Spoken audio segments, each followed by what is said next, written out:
through and edit for audio version. Sweet. Okay.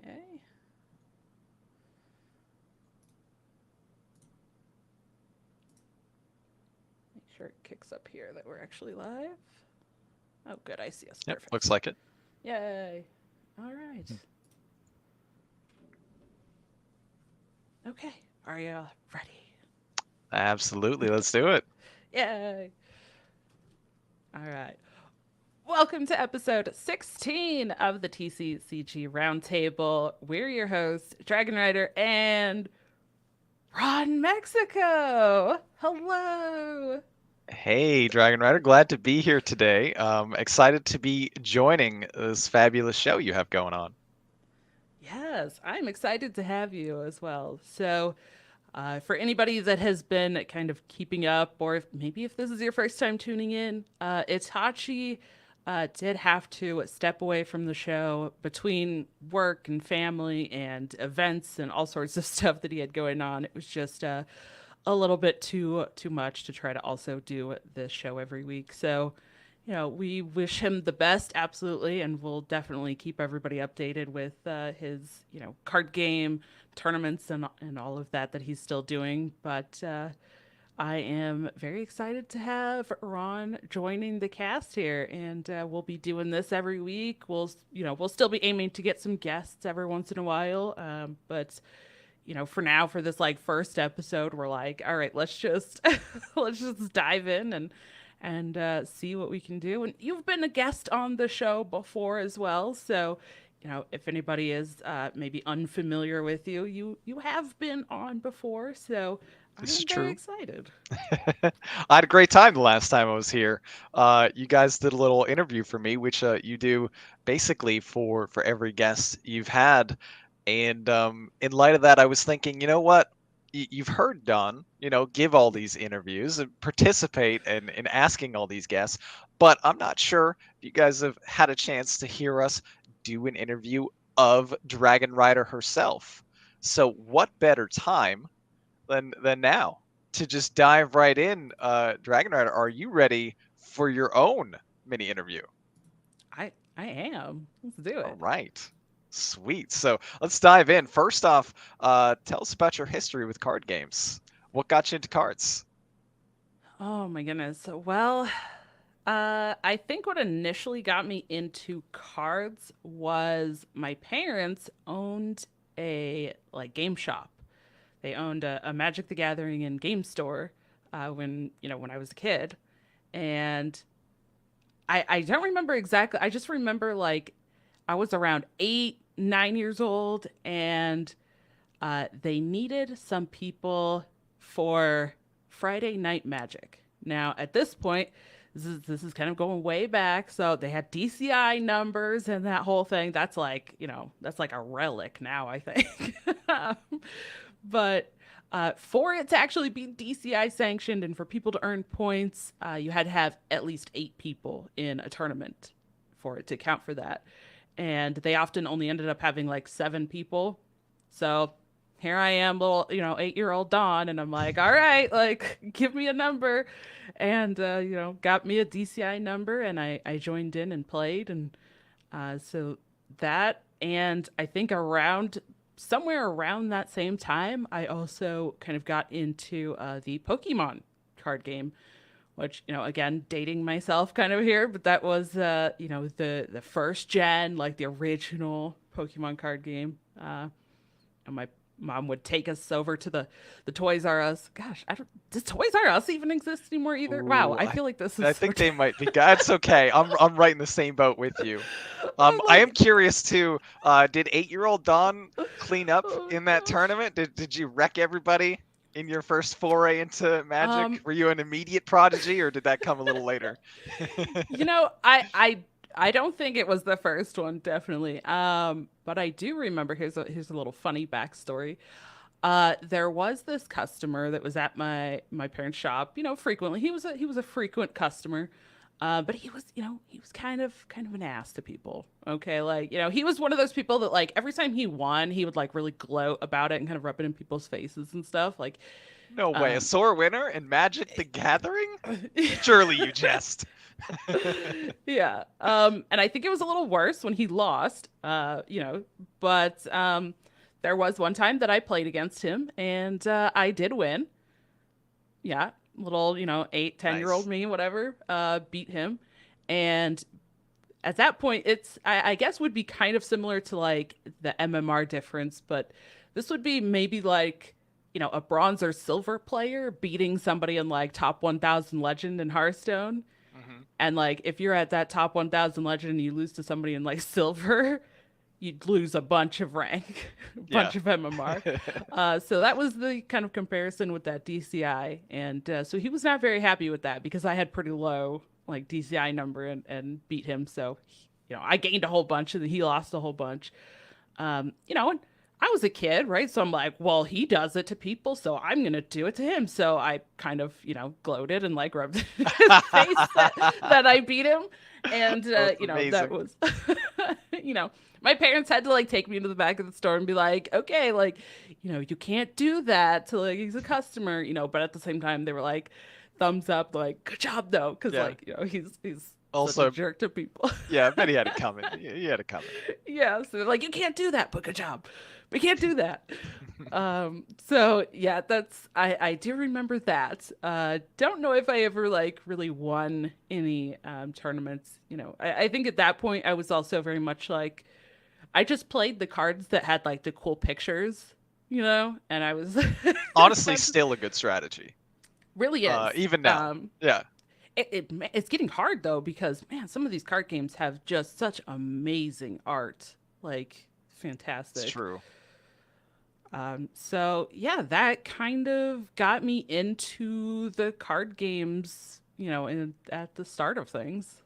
That's awesome. I know you mentioned already too when you were answering that question, at least some of the card games you played.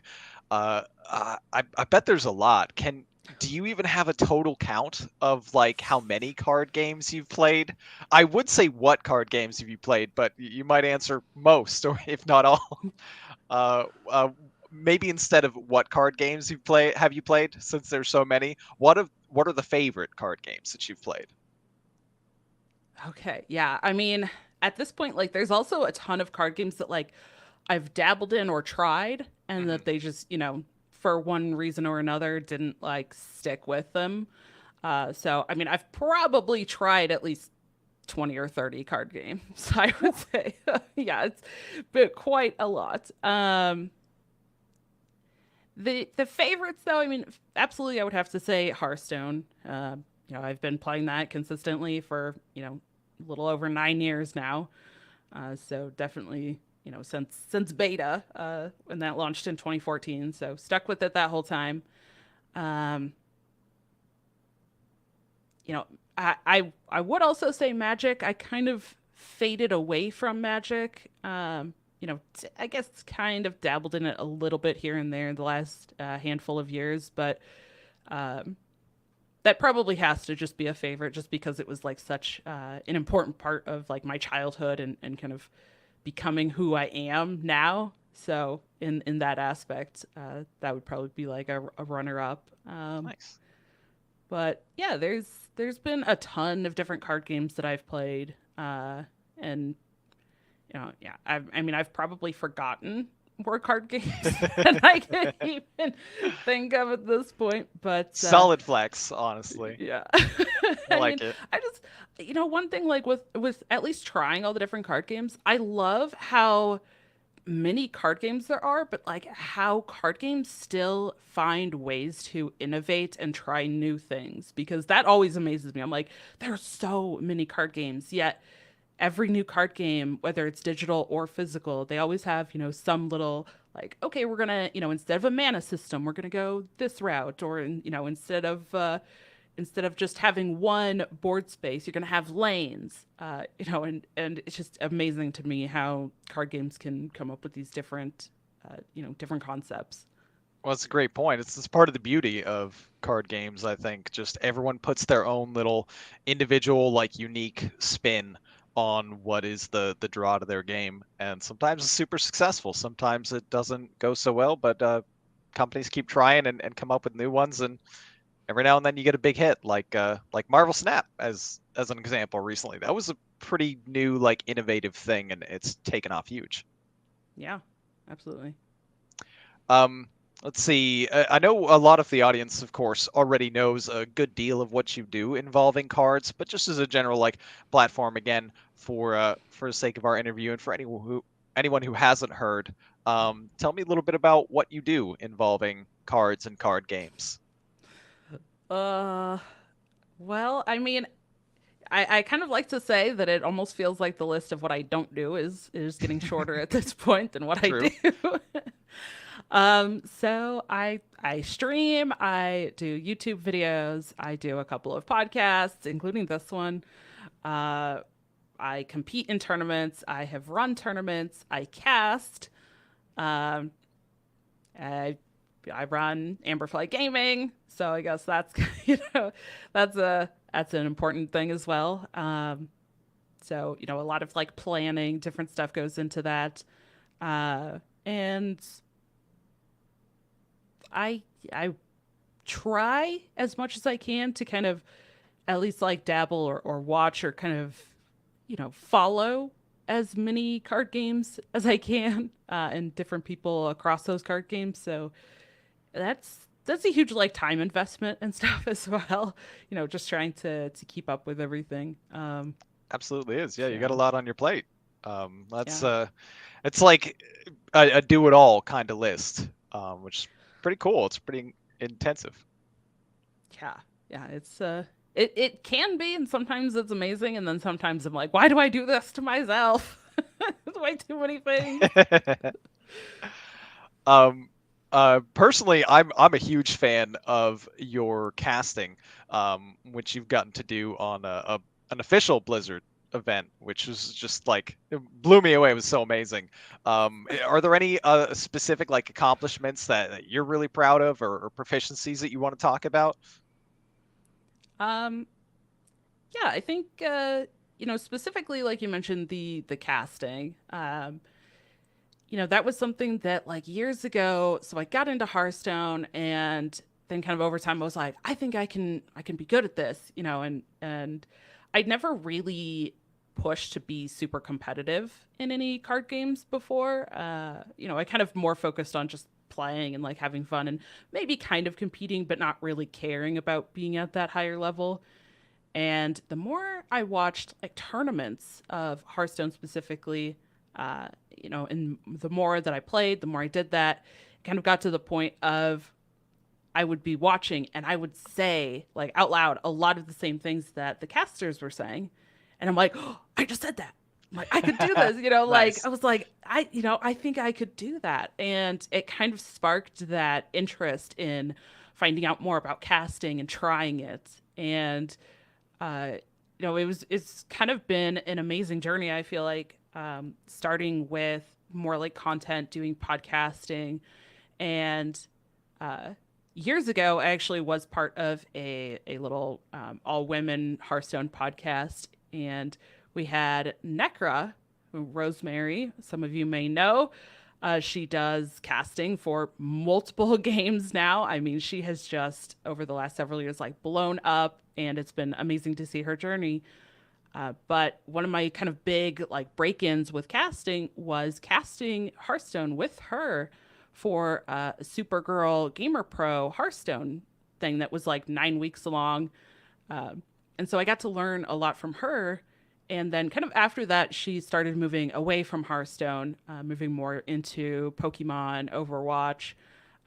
But like that kind of got me into it. And I think the point of being able to see myself go from that point to getting invited twice to cast official, Hearthstone stuff for Blizzard was like amazing. I was like, this is so cool. It's amazing. And yeah, that day of I did a guest cast with TJ for in America's Grandmaster, and then I did the first day of Masters Tour Undercity, and got to cast with with basically everybody else there. Opened the show with Gia, which also was kind of a little bit groundbreaking in a way because that was the first time that there had been like two women casting on the desk at the same time for an official Blizzard event. So that was super cool. Getting to open the show and cast with Gia and it, kind of be this whole thing. So that was definitely like a big thing for me. In terms of other like accomplishments, just the competitive stuff that I've been able to do outside of casting. Even I still think about this. I was so close to. I was second. I'm still like salty about it. Yeah. In one of the Masters Tour qualifiers for Masters Tour Las Vegas, that was in person and everything, and I took second. And even the person that won was like, "You played really really well." And it's like, oh, I was that close, like one game away from qualifying for that Masters Tour. And I've gotten close a couple of times, top eights. Uh, there's been some other things like I remember applying in a Masters Tour qualifier online at the literally multi competing in a Kaza Voices of the Dust tournament at the same time. No, that's impressive. I The took yeah, like, the dual yeah, gaming. Nice. yeah. I took second in the Kaza tournament and then like top four, top eight in the Masters Tour qualifier. So I was like, this is the trick, I guess. You just got to play in like two different things at once. Just no thinking, just go.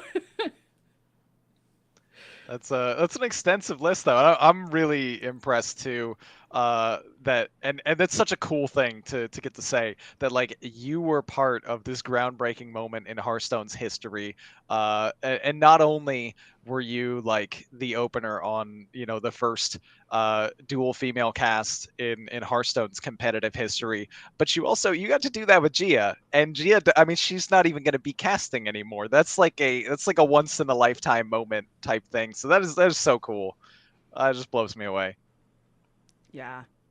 I'm almost like getting goosebumps now, like thinking back on it. Yeah, it was a very like surreal moment.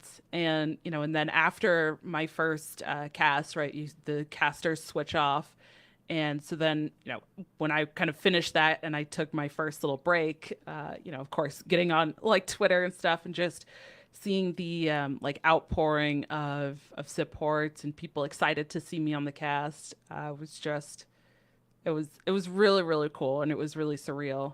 So I hope to keep striving for moments like that in what I do. But yeah, that was definitely something that stands out to me.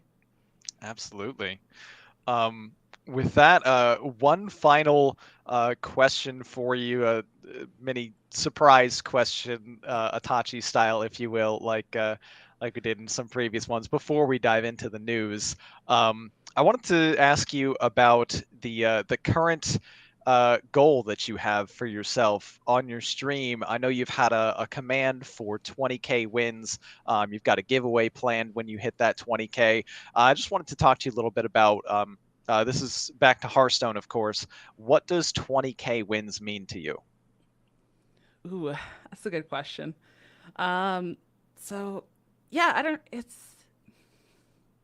I guess it's just like putting a number to my time. I think is really what it is. Like, again, I've been playing for a little over 9 years. I've been doing content for more than half of that. So like I'm hitting in May coming up here in a couple of months. It'll be 5 years streaming consistently. Like, it's I think it's kind of just putting a number to my time and just saying like, hey, look at what I have accomplished here. Um, and also the big thing for the 20,000 wins. This is like all ranked wins, so it doesn't count. Battlegrounds wins or like arena wins or like other modes. And I really don't play wild. Like I play it, every now and then if like somebody redeems it on my stream or something, but I don't really play a lot of wild. So, you know, the pretty much those wins are all standard ranked, which I think is also kind of the other big factor. Is like it's not just wins, it's standard ranked wins, and I guess for me to go from I remember in the old system, like I struggled to get to like silver or whatever it was, like or rank 15. Now looking how far I've come. It's just something that I thought, this could be kind of a really fun thing, help encourage other people who are trying to climb towards achievements. And just a cool thing that like the community can get behind, be like, okay, how many wins are you at now? Oh How yeah, I love close it. are you? And yeah, of course, giveaways, at different points throughout, like at 18,000 wins, a giveaway, and then like 18,250, and then 18.5, all the way up to that 20,000. So I just thought it could be, something fun to keep people engaged as well as kind of be a little bit of a celebration of how far I've come. Yeah, it's fantastic. You got to celebrate the journey. It's been a long one. Hearthstone's been around for quite some time now. It keeps dating us every year. We don't I need to focus know. on that. We got some news to talk about. Yes. Well, I don't feel like there's a ton of news. Also, apologies to everybody. I have been very kind of disconnected the last couple weeks here as I've been dealing with some IRL stuff and some family things. Everything's good. We're okay now, but the couple of things that I do have here is Hearthstone had released their newest patch with changes to multiple modes. They put in some changes for like wild cards, standard cards, some battlegrounds changes, duels changes, kind of hit a lot of those modes all at once. And I think it's amazing. I was listening to some battlegrounds streamers yesterday, and they're like, "Oh yeah, this is just like a small patch." Like, what? Yeah, this is a small patch, and just that put something in perspective for me. Also, just thinking about there's all these changes, right? They changed. I mean, for battlegrounds, it was like, I believe 10 cards. yeah, there was quite a few cards. A card coming back in, a change to another card that wasn't. It was just like a bullet point listing, and then it's like, oh yeah, this is a small patch. Like that blows my mind, Yeah. just to think about that in general and how much content actually gets applied to some of these games. Like that's a lot.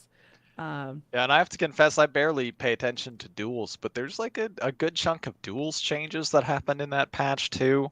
yeah, Um, the main focus for me, playing standard mostly, was the two big changes to Hearthstone and changing the Death Knight location from 3 mana to 4 mana, and the Goldshire Knoll from 10 mana to 11 mana. It makes a massive difference in the meta we had versus the meta we're currently developing into, and the new one feels a lot better, which is nice. And kudos to the developers as well for really paying attention to some of the community feedback, and they hit the three most frustrating play pattern, uh, irritating cards to play against for the wild community, in the Gray Sage Parrot, the Spectral Pillager, and Cataclysm.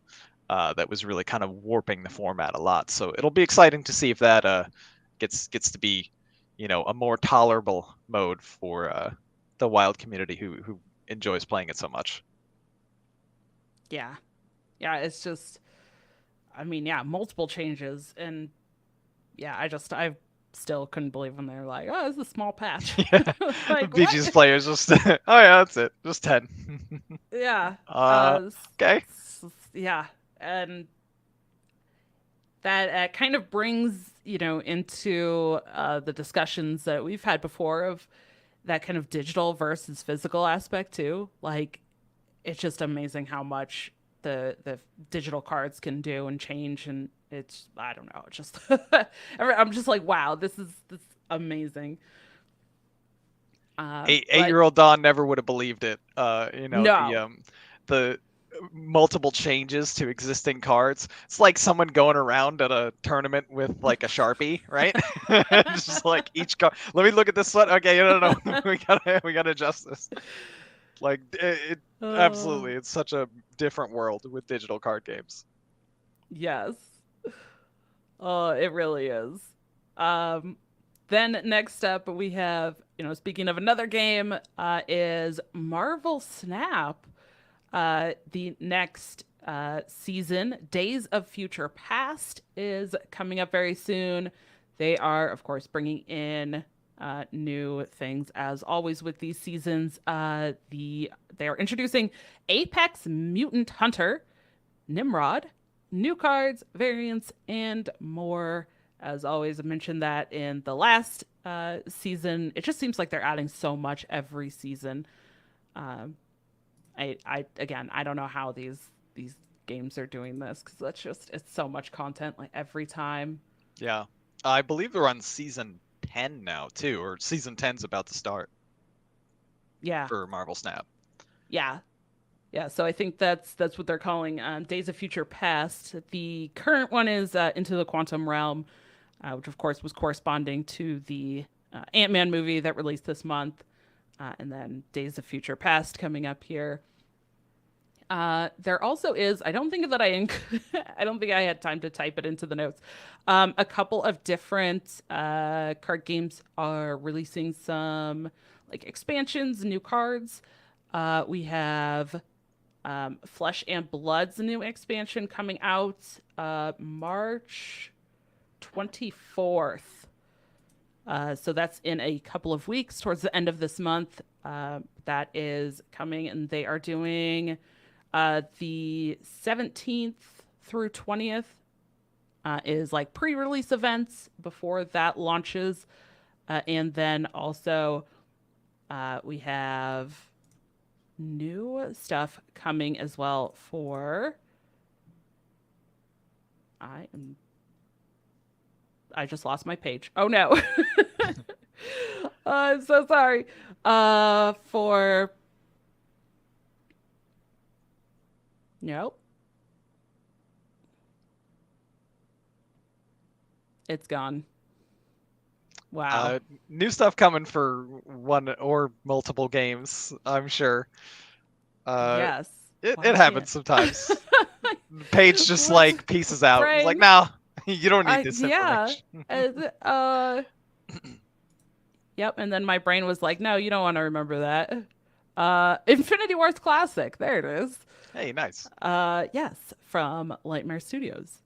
So they are doing their next expansion. They've got one of those Kickstarter things going on as well. Lots of stuff with that. For anybody that may not know, that was a kind of a reworked, remade card game as well. It's digital, and they also do have all of the cards available for free. They are trying to kind of combat that pay to win experience. So all of the cards you get absolutely free. You can play, and the also kind of interesting thing, and a couple of card games. I kind of mentioned this in the like, early in our episode. Um, one twist that they have in as well is you kind of take your turns simultaneously. Like you plan your turns at the same time, and then once both players are done with the like planning step of their turn, then all of the actions happen. So there's a lot of like mind games and how far down that like mind game rabbit hole do you want to go? If you play something here, is your opponent going to play something there? And if they do that, do you still want to do this here? Do you want to do something there? Oh God, oh And God. it's great. Yeah, no, that's Um, always fantastic. Like the levels of strategy that gets created, and how can you beat free? yeah. You literally can't. Yeah. So, that's always something that, if you're interested in card games, you can try it out and it doesn't cost you anything to try. So, uh, that is definitely something there. But yeah, again, I'm probably missing some news somewhere, and there's probably other stuff. As always, there's so many card games, and there's always stuff happening for cards that there's probably going to be things that I miss every now and then. But that is kind of what we have this week for news. Right.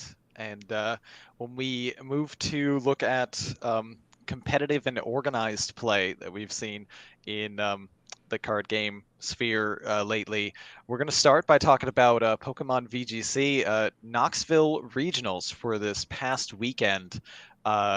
Justin Tang, a new, I guess, fairly newcomer to the scene, took down the victory, and AFG's own Nails actually made it in the top 4 in the Knoxville regionals. We're very excited to see that happen. And if anyone got to watch some of the games, Justin Tang was absolutely on fire with some incredible plays on their way to a win. So some very exciting stuff going on in Pokemon lately.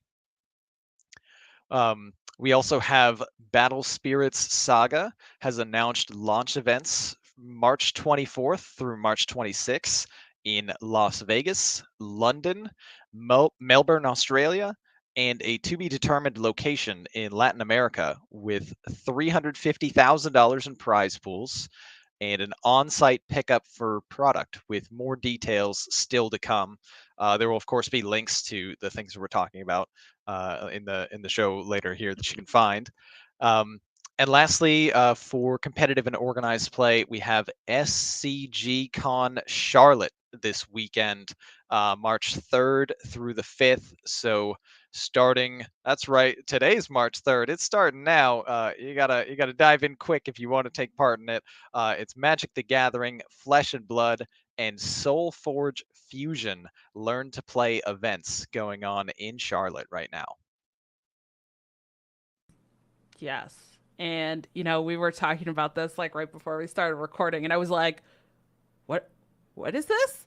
Soulforge Fusion. I'm like, oh great, another game that I need to that I need to learn. Yep, add it to the Be list. yeah, added to the list. I had not heard of this one. So yeah, I was kind of looking into it, and it looks like it maybe has come out. It came out in like the end of October. So that was kind of cool. I'm seeing on their website that it looks like in the UK and Europe, it's releasing, or it just released like a week ago. So that's kind of a good sign, I think, if you know a card game is coming out and releasing in like multiple places around the world, that's usually a good sign. They have on their website, you know, of course, the upcoming events for organized play for 2023. That's always enticing. So, yeah, I'm kind of curious, but it says that it's a hybrid deck game from the creators of Magic, the Gathering, and Ascension deck building game. So, all right, Yeah, it let's sounds kind check of it out. exciting. Uh, just the word hybrid, I'm already like my ears perk up. I'm like, oh, okay, okay, we're doing a bunch of things at once. I'm interested. Tell me more. Yeah, Should be cool to check out. absolutely. All right. Well, I do know you we have an discussed too possible idea for topic of the week. Um, for me, that pretty much has just been like things happening in Hearthstone. Was there anything different you wanted to specifically focus on? um not particularly. Again, I've kind of still been trying to get caught up with everything. Fair, yeah. Yeah, I felt really like disconnected from things. So I'm grateful for companies posting on their like Twitter and stuff, so I can just go to their Twitter page, be like, Yep, oh, okay, yep. that's the new thing. Well, Um, family and real life things going on are always something that takes precedence and are way more important. And we can always get back to catching up on other things at a later point in time when there's more important things happening. But yeah. as far as topic for me, I think it focuses on the new balance patch in Hearthstone because I have to say in probably about the 8 years that I've been playing Hearthstone, this was one of the most frustrating experiences that I've had playing Hearthstone, the most recent meta that just got patched. Um, the Death Knight location was running roughshod over the entire format in standard, and it was brutal. And they changed it, and it feels good again. Um, Naturally, it's only a day in to the patch or a couple days into the patch, but it's exciting to see more things get a chance and be developed as options to play rather than just getting all locked out by Frost Death Knight. Um, I know you had a chance to play a little bit too. Do you have any initial impressions on this early meta, Dragon Rider? It's way better. It's way Yeah, better. right? Uh, yeah, I mean, I was personally slightly bummed that they just bumped the cost of the location up. I would have liked to have seen the rusher go to a 4-4 and not a 4-5. Yeah. Because I just think being able to use that multiple times and really take advantage of the already like hero power that Death Knight has, plus death rattles because it's destroying minions. So it's not transforming them. So you do get death rattle effects and stuff. Just like all of that combined, it's like this just feels like it's doing too many things for me. So I would have liked to have seen that go to a 4-4 minion instead of a 4-5. But in terms of overall how I felt after like the first day, so far it has felt a bit better. Yeah, I mean it's still a pretty insane card for 4 mana. Yes. For 3 mana, it was super broken, especially with how it would enable a player to go play an egg on turn one and then coin it out on turn two and pop the egg and have all these stats that you had such a hard time coming back from. Um, but to your point about the 4-4, I actually heard some speculation from the community that it was highly unlikely to have its stats get changed because it's already another card with its own art and everything attached to it. So because the 4/5 rush monstrosity was also from a 2 mana card that transforms one and it's the same exact token, it creates so many additional like developer challenges to like adjust it in the game client.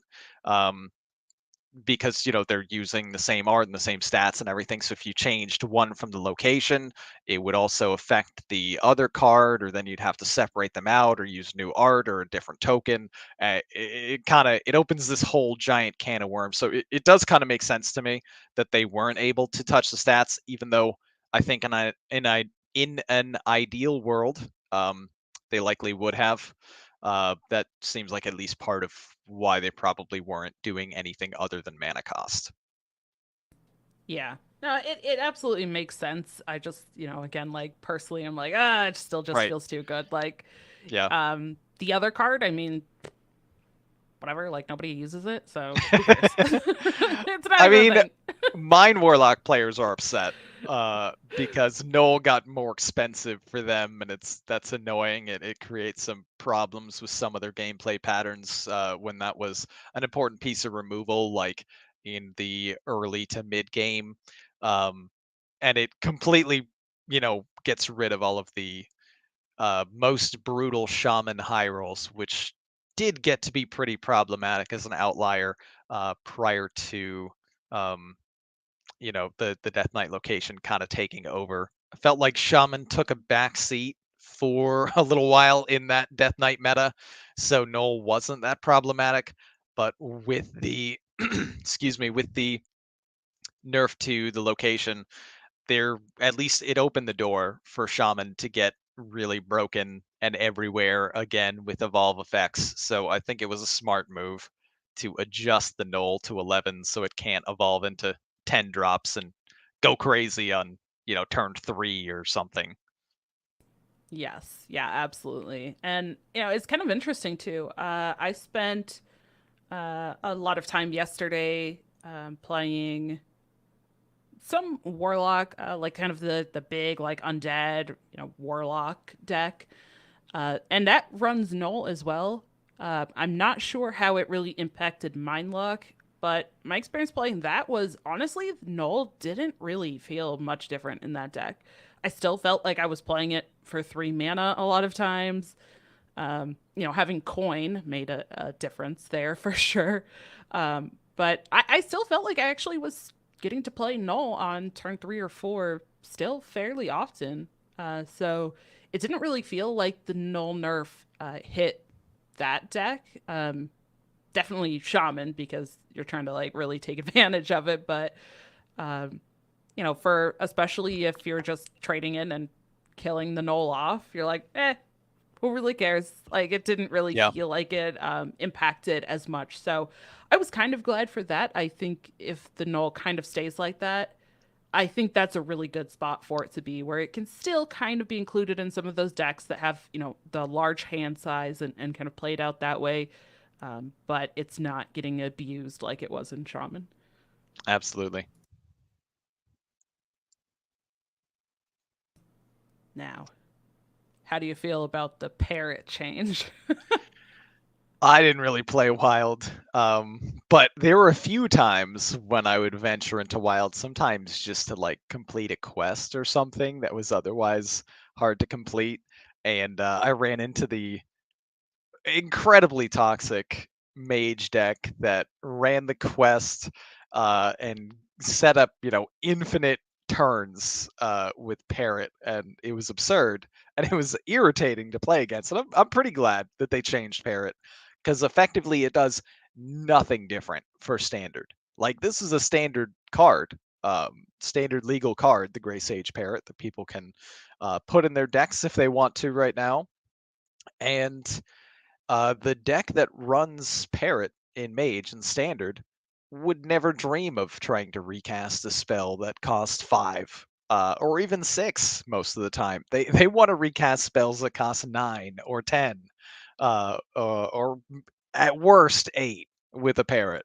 So effectively, nothing changed for Standard, and so much changed for Wild, just with that one different cost. It can't recast the have an additional turn for free and your opponent doesn't get to play the game. So I think that was a fantastic change that they made. Helps the Wild community, doesn't impact Standard at all.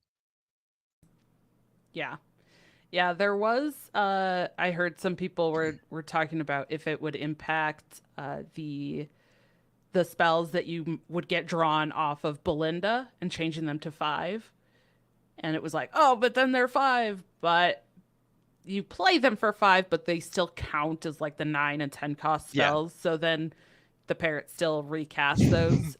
So Yep. that interaction Still, yeah, doesn't still not change for impacted. Yeah. standard. Yeah. So um, kind of interesting there. Yeah, that was the only card that was also in standard, but it really was, like you said, made for wild. That change was pretty interesting, and again, like this is something that just is so amazing to me with these digital card games is they change all these things, and it's like you can change one card that impacts multiple modes, or you can, put in, oh, 5 changes, and then it's like, that's a small patch. Like, what?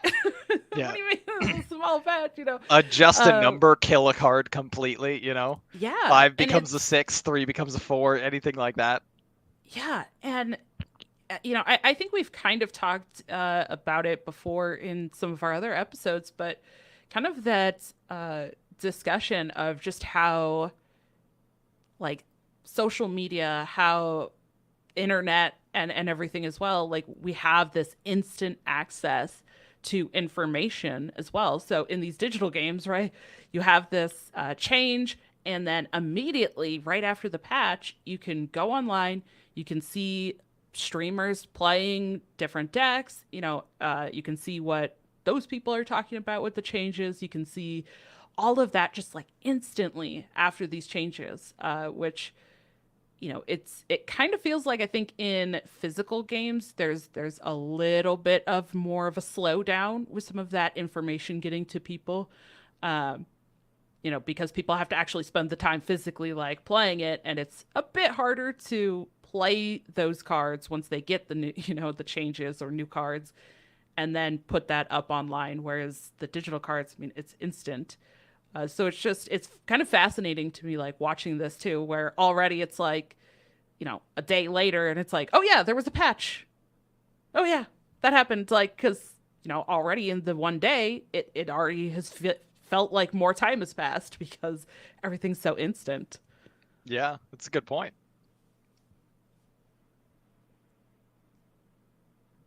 As far as our other remaining cards too, just to again highlight the changes in the patch. Um, I don't really, again, like I said, play much in terms of Wild. But Cataclysm, they changed the mana cost as well to it basically disables the all the things, that you can do at once in a broken combo play, just by adjusting one mana cost to make it impossible. And with Spectral Pillager, they kind of just killed the card. Um, they really nuked it, because it used to be a combo that dealt damage equal to the number of other cards you played this turn, and that could go anywhere. For instance, face. So that was the play a million cards and just lethal your opponent by playing this card at the end of your string of things. Now it does 2 damage to a minion for each other card you've played. They dropped the mana cost, made it a 5/5, or it stays as 5/5. Um, and funny enough, someone has already pulled off a turn 5 lethal combo with this card still, because wild Of players, course. they will not they will not be stopped. I saw it. I saw it featured just the other day. Someone was running a combo with Silas. So you take the card. It's like an Ash Tongue something or other. It's a super cheap card. You play that on your board. You play Silas to rotate it to your opponent's board, and then you have the Pillager send all of its damage into that card, which then reflects the damage back to them. Um, but it's a lot more complicated and a lot less toxic than it was. So it's still a good change. It certainly involves a lot to pull off that kind of crazy combo now. Dang. I mean, I'm not surprised, but also like that's amazing. And Yeah. like again, I don't know, like just going back to the whole, you know, instant information too. Like I never would have known that. How long would it have taken us to know that Right, yeah. I before? But mean, now it's physical just like, card games, it would have been a legend passed down somewhere. Like, no way, huh? That didn't happen. Come on. yeah, just folk tales being told around the campfire of Yeah. Instead, no, the there's story. video evidence. You can go find it. Hey, look at what they did. Yeah, that's Wild stuff. amazing. Pun Yeah. partially intended. Um, and outside of our topic of the week, like we often do for guests, we've got our lightning round. I'm just going to be rapid fire asking these questions for you, Dragon Rider, to come back to your quick gut reaction questions as our way to kind of conclude this interview for you. Um, I know you've heard the questions before, but don't think too hard about it. I want to hear from the gut. Okay. If you were a card from any of the card games you played, which one would you be? Oh shoot. You know what? I have asked all of the AFG members this when I did interviews for all of you, and I don't know why didn't I have an answer for this? Um, On the spot if now. I yeah, if I had to be a card, okay, it would no, you know what? All right, here's what it is. This is it. It would be it's probably upside down. You can't really see it on the video, but it would have to Nice. be the dire muck Murloc here. He's cute. He's got a little pot belly and he's eating. He's just sitting there chilling, eating a fish with his little pot belly. I love him. I mean, that's literally the best answer you could give. Show the tattoo and be like, it would be this one. Hell yeah. Yes. I like it. All right. Next question in the lightning round. Favorite type or archetype of deck to play?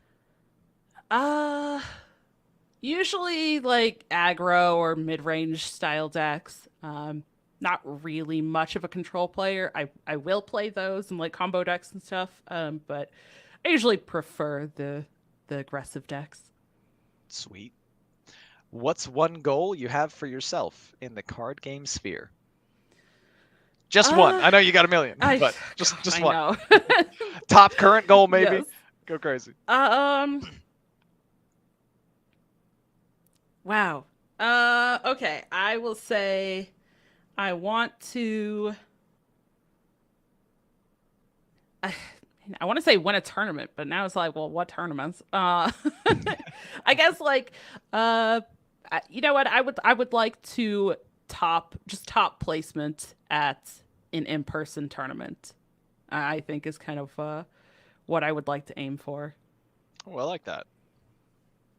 All right, and we've talked about physical versus digital a lot. So, preference, Dragon Rider, do you prefer physical or digital cards? it's got to be digital for me. You know, as much as I love that history of the physical cards, and I know some people say they love the shuffling and stuff, but for me, it's the digital. I love the ease to have access to those digital cards and not have to worry about carrying cards around or having to go in person. Nice. I'm with you. Absolutely. I mean, it's also really expensive to like keep physical card collections, Yeah. or can get to that point depending on, what you're into. Um, the flip side is if the game ever goes down, they're all gone. But it's still a Yes. lot easier to carry. Yeah. All right, and we've heard your socials before, but it can never hurt to drop them again. Uh, Dragon Rider, where can people find you and follow you? Yeah. You can find me on Twitter, DonnieDK, DAWNIEDK, Twitch, YouTube, TikTok, all of those, Dragon Rider, TCCG, and obviously on this podcast, Roundtable, and also every week doing Doctor 3. We focus on standard Hearthstone. So you can find me chatting over there as well. Sweet. Yeah. Any other closing thoughts? Thank you so much for joining and being here. I'm looking forward to seeing how we develop the show together. Absolutely. I'm excited to be a part of it. Looking forward to next week and the weeks beyond.